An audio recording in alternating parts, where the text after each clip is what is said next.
Senador, eu não podia deixar de vir à tribuna.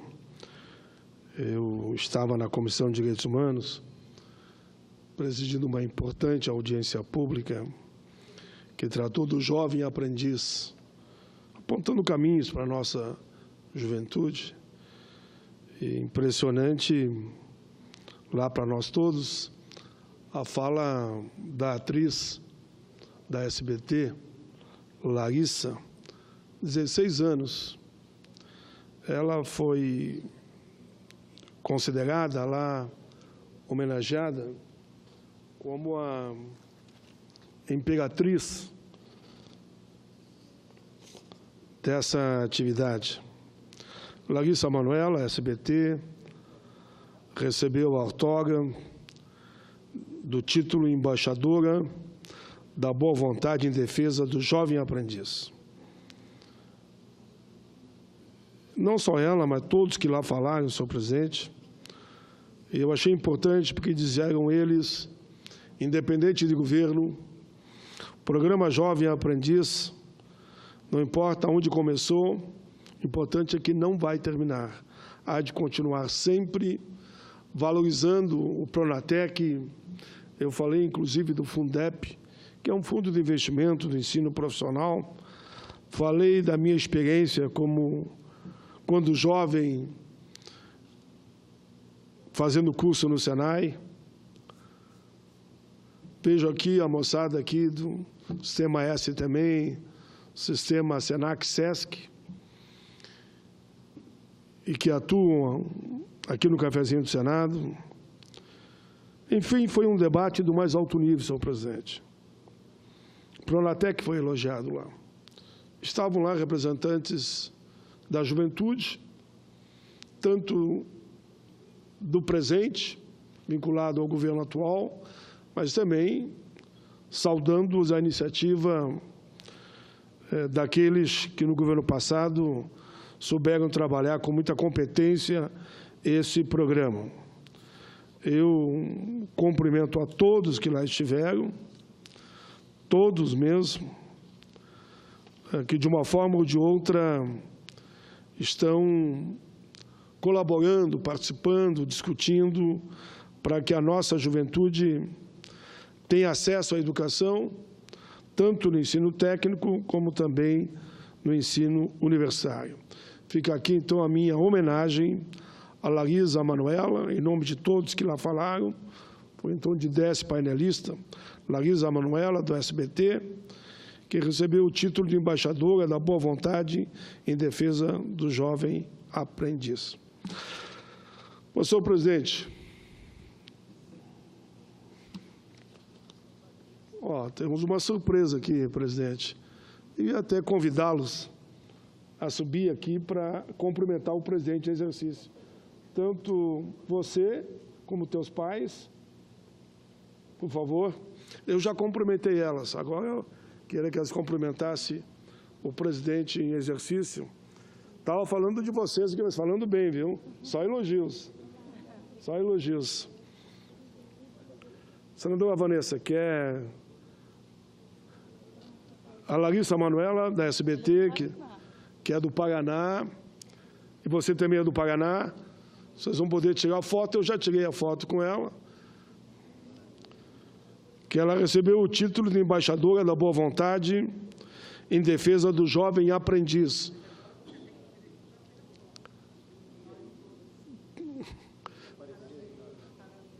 Então, eu vou me deslocar da tribuna, enquanto um minutinho só, para tirarmos a foto coletiva. Então. Pronto? Vamos tirar a foto. Essa foto aqui que vai sair. Isso. Pronto.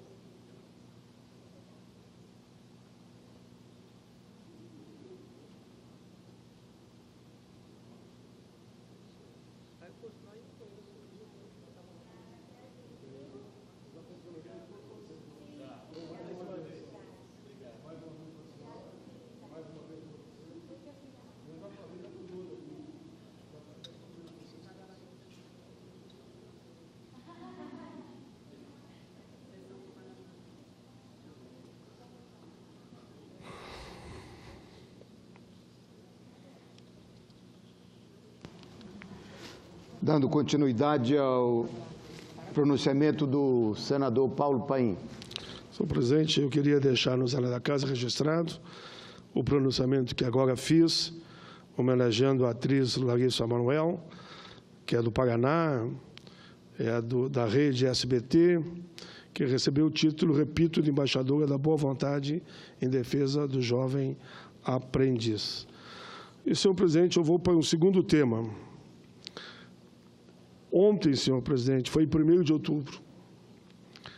1º de outubro, Dia Nacional do Idoso. Celebramos o Dia do Idoso, uma data de reflexão. Ela foi oficializada pela Lei 11.433, de 2006, em referência ao dia instituído pela ONU. E também é o dia que o presidente Lula sancionou o Estatuto do Idoso.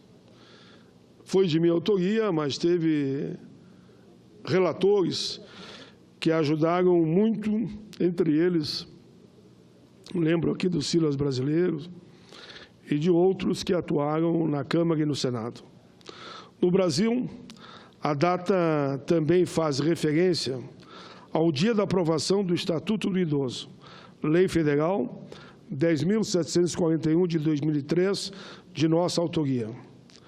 A criação do Estatuto do Idoso foi, por mais de 10 anos, discutido com diversos setores da sociedade civil. O Estatuto do Idoso representa um grande avanço na vida das pessoas idosas e lança luz aos maus-tratos de que frequentemente são vítimas, bem como abusos de todas as formas. A lei estabelece os direitos dos idosos como a prioridade em alguns serviços e a garantia de acesso à saúde, alimentação, educação, cultura, lazer e trabalho. Além de tipificar crimes, punindo os maus-tratos, discriminação, coação, abandono e apropriação de bens. Os pilares que estão assentados, o Estatuto do Idoso, como promoção de saúde e bem-estar na velhice e ambiente de vida propício e favorável. Estão em desacordo com as atuais políticas de desmonte dos direitos políticos das políticas públicas no Brasil. Nesse dia de reflexão, temos que lançar demandas da ordem de ações políticas unitárias em defesa da soberania, da democracia, do emprego e dos direitos sociais no Brasil. Olha, senhor presidente, se não tivéssemos lá atrás, esse registro eu tenho que fazer para a história, aprovado o Estatuto do Idoso, aprovado o Estatuto da Igualdade Racial, aprovado o Estatuto com Deficiência, aprovado o Estatuto da Juventude, com certeza, em épocas desse governo, não seria aprovado e muito menos sancionados. Todos sancionados na época do presidente Lula e da presidente Dilma. Fui autor de 3 e fui relator do da Juventude. Ao contrário, o Estatuto, que é um Estatuto a CLT... Esse foi praticamente revogado e criaram o que eu chamaria do Estatuto somente do capital contra o interesse do trabalho. Enfim, senhor presidente, aqui eu vou discorrendo, os idosos sofrem com a diminuição das suas capacidades físicas e memória. São os primeiros a sentirem a precarização e o desmonte do atendimento à saúde e às políticas sociais, como está se fazendo atualmente. Assim, a intransigente defesa do SUS, Sistema Único de Saúde, e do SUAS, Sistema Único de Assistência Social, torna-se preponderante para esta população na atual conjuntura brasileira. Que a reforma da Previdência vem cair em cima justamente dessa população que já sofre os reféses do envelhecimento e que vai sofrer com a retirada de direitos históricos adquiridos com muita dificuldade ao longo de décadas e décadas e décadas. Senhor presidente, que a verdade que é um processo de envelhecimento crescente da população, isto é, segundo a Organização Mundial de Saúde, OMS, por volta de 2025, pela primeira vez na história, haverá mais idosos do que crianças no planeta. Mas o envelhecimento tem que ser visto como um fenômeno biológico normal que atinge todos os organismos vivos. Tem que ser visto como um desafio e não uma justificativa para reformas que venham retirar direitos. Há vários modelos de gestão para lidar com essa questão e que, se trata adequadamente, necessariamente, não vai gerar aumento de gastos públicos. Isto não é gasto, é investimento na melhoria da qualidade de vida da nossa gente, e basta que a gente faça uma reforma, como a gente fala lá na CPI, na gestão da Previdência. Se tivessem feito uma gestão decente, nós estaríamos hoje com um fundo de mais de 2 trilhões de reais. Estamos diante de visões estatísticas mecanicistas, que levam em consideração apenas números captados do passado, sem a necessária transposição para os tempos futuros, sem a apresentação do salto qualitativo presente nas análises históricas. Não é o envelhecimento da população que vai trazer causa à Previdência, mas a ineficiência do sistema, o desvio de verba da Seguridade de suas finalidades, conforme denuncia a CPI e como denuncia também a própria Anfip, e como denunciam os próprios auditores fiscais da Receita, como também denunciam os procuradores da Fazenda. O artigo 22 do Estatuto seja cumprido e sejam incluídos nos currículos mínimos conteúdos voltados ao envelhecimento. O cumprimento desse artigo 22 representaria uma queda significativa nos níveis de violência contra a pessoa idosa. O não cumprimento desse artigo 22 só pode ser justificado como uma forma de violência simbólica em que o sistema educacional se apoia para assegurar a reprodução do sistema ou para manter a ordem das coisas. Já disse Bourdieu em 1982. Que possamos verdadeiramente comemorar o dia 1º de outubro. Nessa data de reflexão, lembremos o provérbio chinês que diz: aquele que garante o bem-estar dos outros, garante o próprio. A velhice deve ser considerada como a idade da vivência e da experiência, que jamais deve ser desperdiçada. Os nossos idosos têm muita sabedoria para passar para os mais jovens. O futuro será formado por uma legião de indivíduos mais velhos, e se não estivermos conscientes das transformações e preparados para enfrentar essa nova realidade, estaremos fadados a viver uma civilização solitária e totalmente deficiente de direitos e garantias da terceira idade, esquecendo um princípio maior, que é o humanitário. Por isso, senhor presidente, que eu sempre digo que de nada adiantaria as leis se elas não fossem cumpridas. O Estatuto do Idoso é a concretização de um sonho de milhões de brasileiros, de idosos que vivem na miséria. Tratar bem os idosos, dando-lhes proteção e dignidade, é uma questão da mais alta relevância em matéria de políticas humanitárias. E um dos índices mais eloquentes de nível de civilização de um país.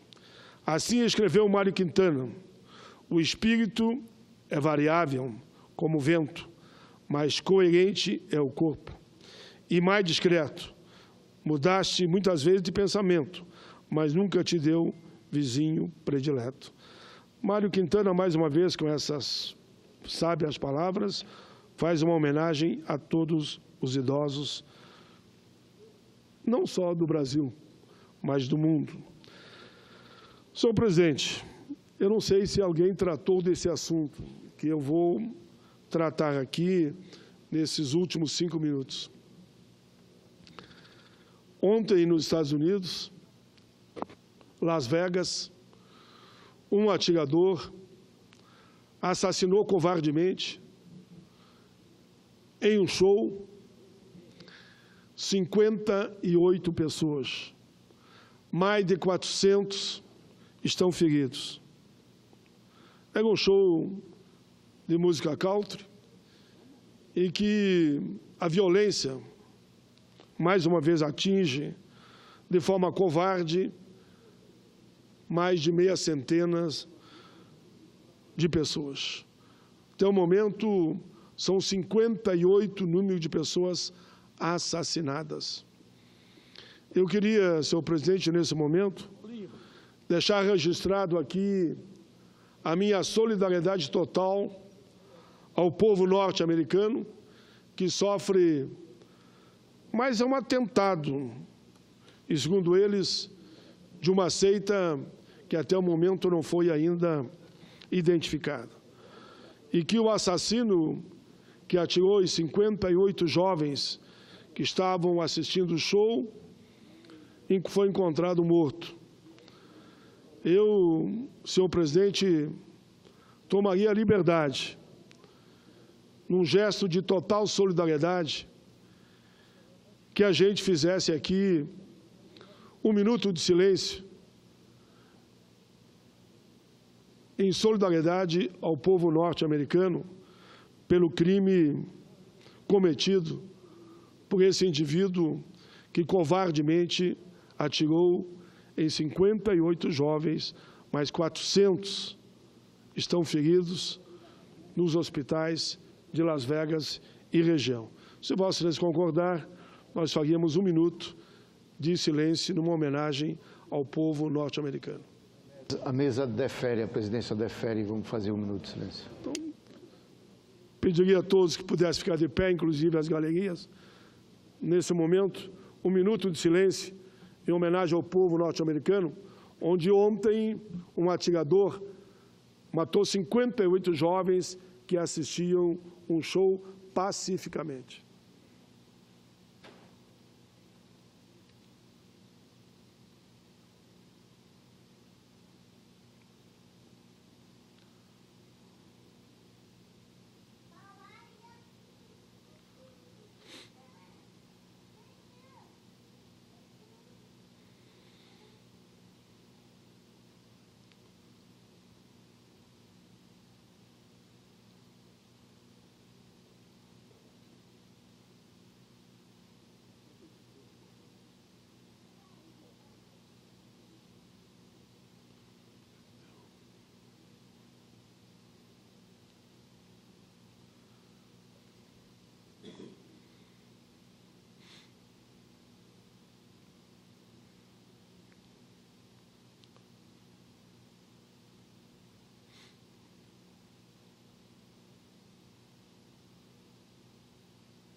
Obrigado, presidente. Com esse gesto, eu encerro o meu pronunciamento.